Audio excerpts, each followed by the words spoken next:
Reciban nuestro saludo en la actividad orientadora número 5 de Farmacología General. En esta semana nos corresponde abordar el tema de la farmacovigilancia, prescripción y uso racional de medicamentos.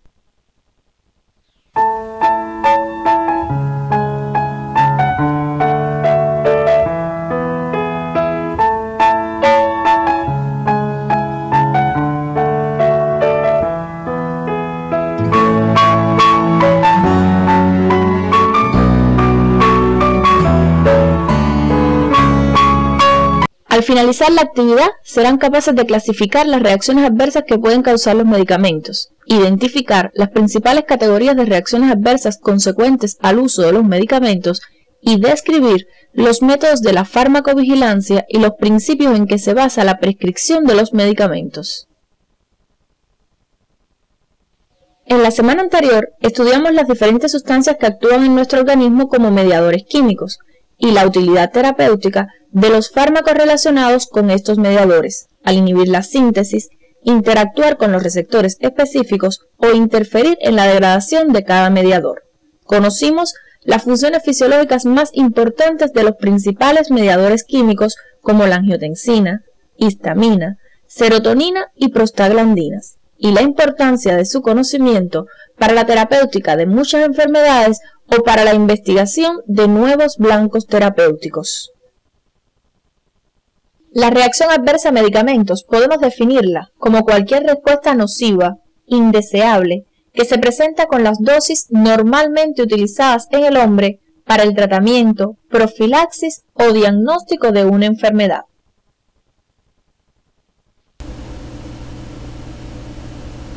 La clasificación de las reacciones indeseables, teniendo en cuenta el mecanismo de producción, es la siguiente. Las de tipo A son reacciones relacionadas con la dosis, predecibles, esperadas, debidas a la forma farmacéutica, alteraciones farmacocinéticas o causas farmacodinámicas, por ejemplo, la somnolencia por antihistamínicos H1. Las del tipo B no tienen relación con la dosis, no se pueden predecir, son más graves, raras y el ejemplo más significativo son las reacciones de hipersensibilidad o idiosincráticas. Las de tipo C se relacionan con la administración de tratamientos prolongados en enfermedades crónicas, como la hipertrofia gingival de la difenilhidantoína en el tratamiento de la epilepsia. Las del tipo D aparecen varios meses o años después de haber retirado el medicamento, como el cáncer de vagina de células claras que apareció en muchachas de 16 años cuyas madres habían consumido durante el periodo de gestación dietilestilbestrol. Si tenemos en cuenta la intensidad, las reacciones adversas se clasifican en letales, que como su nombre indica, provocan la muerte del paciente y generalmente no son frecuentes. Graves, las que pueden dejar secuelas, provocar ingresos hospitalarios o prolongarlo en el caso de pacientes hospitalizados. Moderadas, son reacciones que no ponen en peligro la vida del paciente, pero requieren tratamiento médico. Mientras que las leves no requieren tratamiento y desaparecen según el fármaco se vaya eliminando de nuestro organismo. Es lo que sucede con la cefalea por nifedipina. Con fines didácticos pueden clasificarse en reacciones de hipersensibilidad, idiosincrasia, efecto colateral, efecto tóxico, efecto paradójico, rebote, taquifilaxia, tolerancia, resistencia, intolerancia, efecto teratogénico, farmacodependencia y la reacción por la interacción fármaco-infección viral. Veamos algunas de estas reacciones adversas, por ejemplo, la hipersensibilidad y la idiosincrasia. En la primera, existen contactos previos con el medicamento que desencadena la reacción o con similares del grupo. Tiene una base inmunológica, es decir, se produce en virtud de una reacción antígeno-anticuerpo. El edema angioneurótico o la urticaria por fármacos como los antiinflamatorios no esteroideos son ejemplos de esta reacción adversa. Mientras que la idiosincrasia aparece cuando el paciente se pone en contacto por primera vez con el fármaco.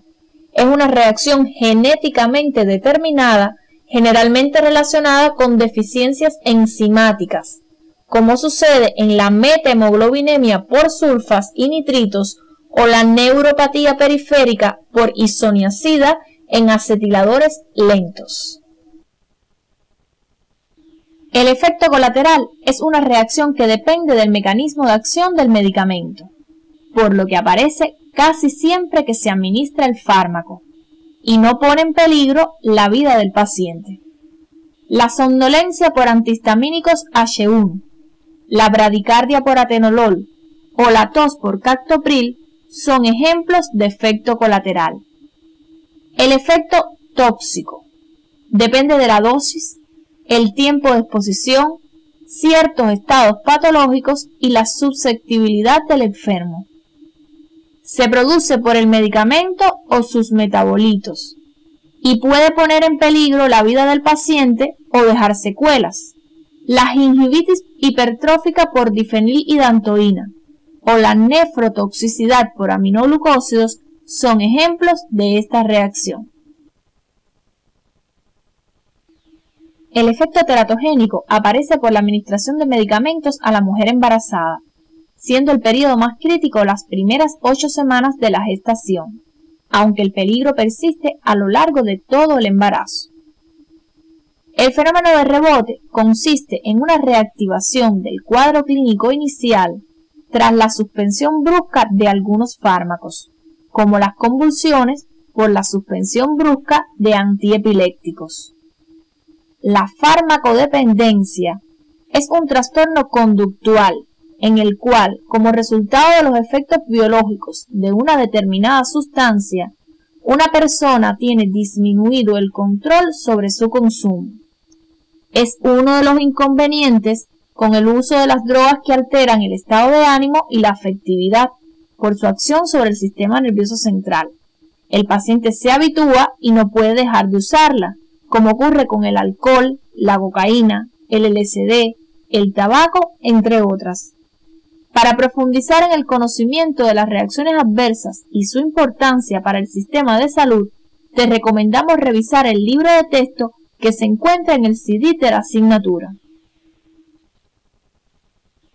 Cuando 2 o más medicamentos se administran simultáneamente a un paciente, pueden aparecer fenómenos de sinergismo o antagonismo, o alteraciones en la farmacocinética con el consiguiente aumento o disminución del efecto. Son las interacciones medicamentosas, las que pueden ser de carácter físico-químico cuando se mezclan los fármacos para ser administrados, y estos precipitan, cambian de coloración o se inactivan. Las interacciones de carácter farmacocinético pueden ser por cambios en la absorción, distribución, metabolismo o excreción del fármaco. Y las de carácter farmacodinámico ocurren entre agonistas y antagonistas en los receptores específicos o sistemas fisiológicos como el simpático y parasimpático que tienen muchos efectos opuestos en nuestro organismo. Para profundizar en este aspecto de la farmacología, te recomendamos que revises tu libro de texto que se encuentra en el CD de la asignatura.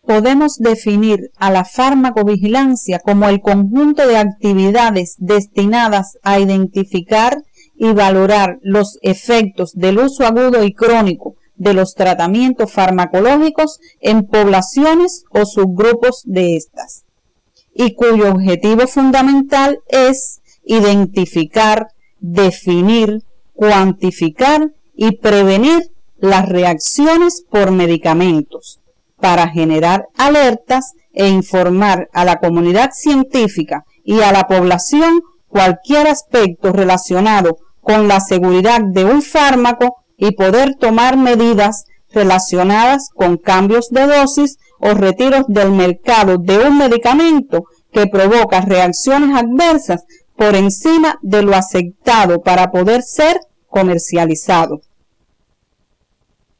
Los métodos más utilizados por la farmacovigilancia para detectar reacciones adversas son el reporte de casos, el reporte espontáneo de sospecha de reacción adversa, que es el más importante en la detección precoz de reacciones y para lo cual debe salir preparado el médico integral comunitario.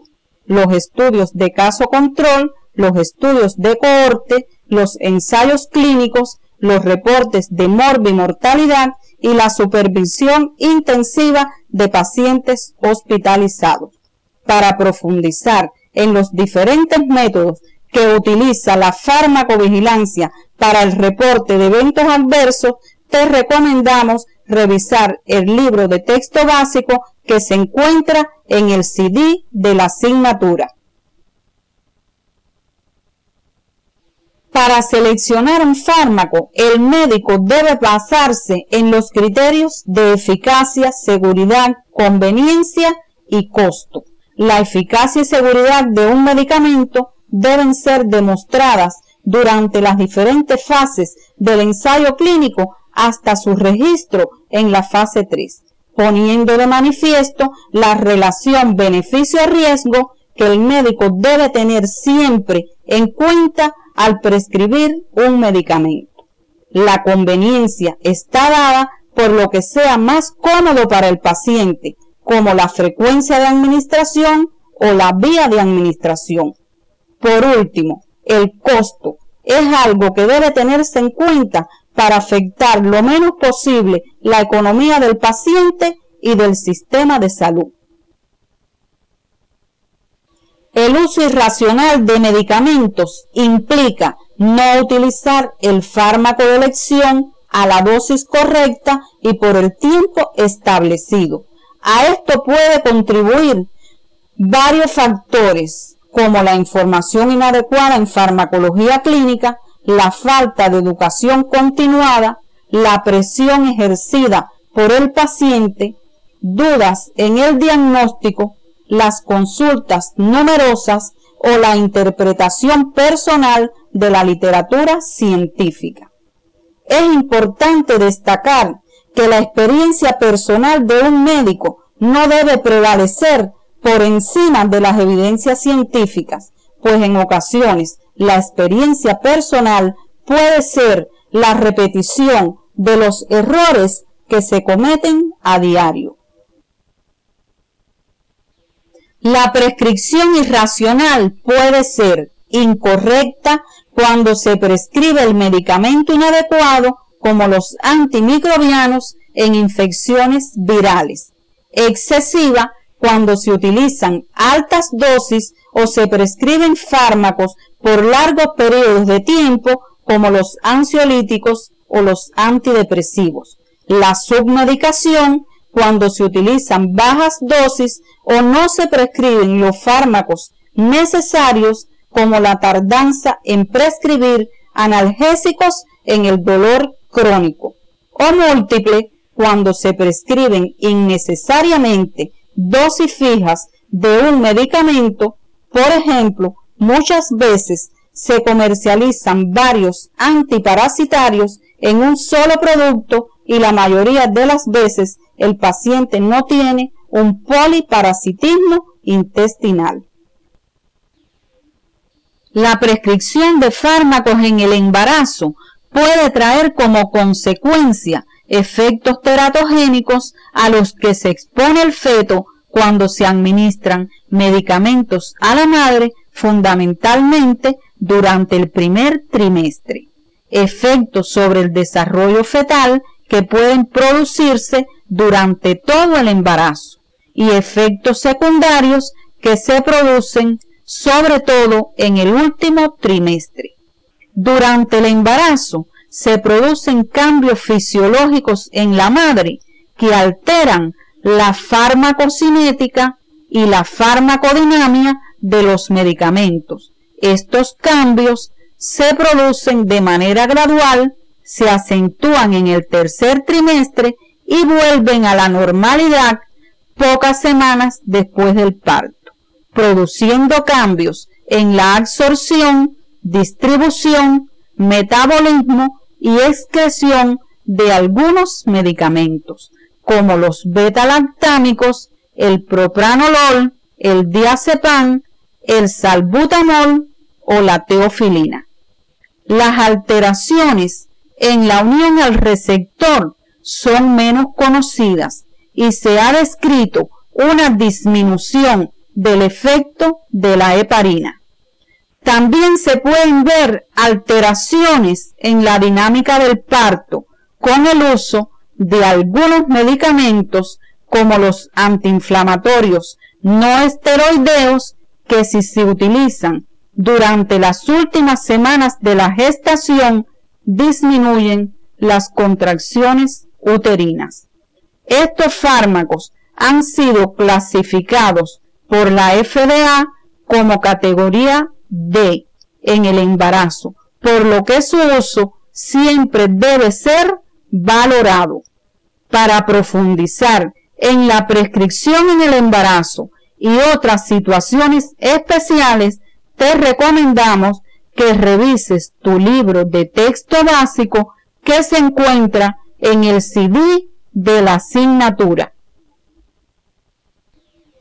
La farmacoepidemiología es considerada una de las ramas más jóvenes de la farmacología y se ocupa de estudiar el impacto del uso de los medicamentos en la población, con el objetivo de alcanzar el uso racional de los medicamentos, es decir, el fármaco de elección a dosis terapéutica y por el menor tiempo posible.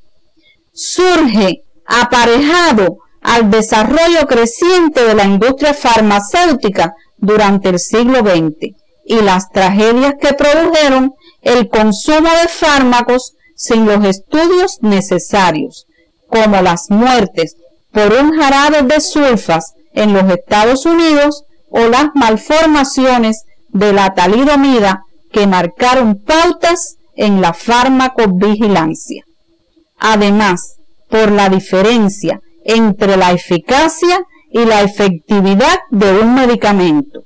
La eficacia es la capacidad que tiene un fármaco de producir un resultado beneficioso en las condiciones controladas del ensayo clínico, mientras que la efectividad se ve en la práctica médica habitual, sin restricciones de uso.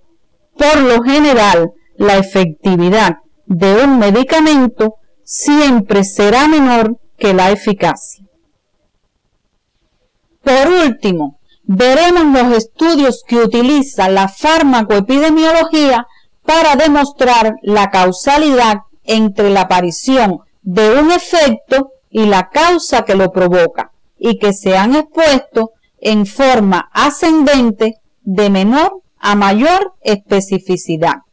Así tenemos el reporte del caso clínico, la serie de casos, los estudios transversales, el estudio de caso control, el estudio de cohorte, el ensayo clínico como patrón de oro de la causalidad y los metaanálisis que se hacen a partir de ensayos clínicos con metodología similar para aunar criterios con relación a un fármaco o a una estrategia terapéutica. Para profundizar en los diferentes estudios que utiliza la farmacoepidemiología para establecer la relación de causalidad, te recomendamos revisar tu libro de texto básico que se encuentra en el CD de la asignatura. Al concluir la actividad orientadora, podemos arribar a las siguientes conclusiones.